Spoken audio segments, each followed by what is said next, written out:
आतंकवादी संगठन लश्कर-ए तैयबा का मोस्ट वांटेड आतंकी अबू कताल पाकिस्तान में मारा गया है। पड़ोसी मुल्क पाकिस्तान के पंजाब में झेलम में शनिवार की रात अज्ञात बंदूकधारियों ने अबू कतार को ढेर कर दिया।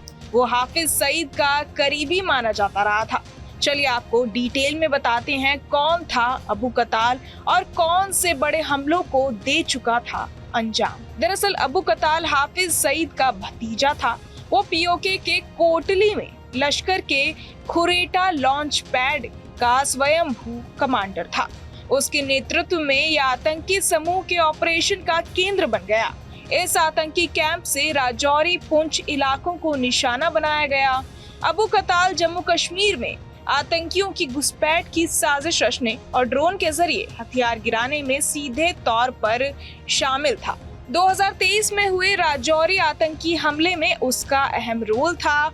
एनआईए ने इस मामले में उसके खिलाफ चार्जशीट भी दाखिल की थी। वहीं 9 जून 2024 को जम्मू कश्मीर में शिव खोदी से कटरा जा रही बस पर हुए टेररिस्ट अटैक में भी अबू कताल का ही नाम सामने आया था।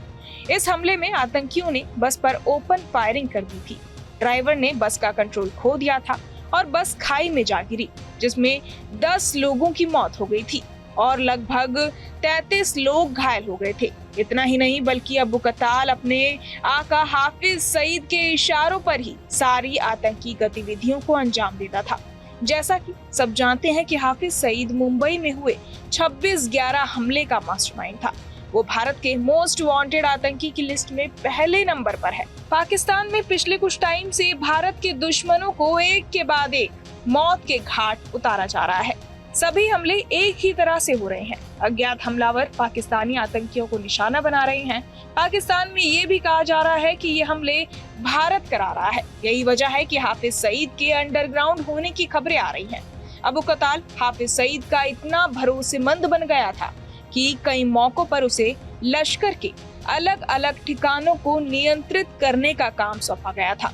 उसका नेटवर्क पुंछ और राजौरी में ओवरग्राउंड वर्कर्स के जरिए काफी मजबूत था। 2000 के दशक की शुरुआत में उसने जम्मू में घुसपैठ की थी और 2005 में वापस पाकिस्तान भाग गया था। उसकी भूमिका कई भीषण आतंकी घटनाओं में उजागर हो चुकी थी और एनआईए ने उसके खिलाफ यूएपीए और अन्य धाराओं के तहत चार्जशीट दाखिल की थी। बहरहाल इस पूरी खबर को सुनकर आप क्या कुछ सोचते हैं हमें कमेंट बॉक्स में जरूर बताएं और बाकी तमाम खबरों के लिए सब्सक्राइब करें न्यूज नेशन। न्यूज नेशन अब व्हाट्सएप पर खबरों की ताजा अपडेट के लिए न्यूज नेशन के इस क्यूआर कोड को स्कैन करें।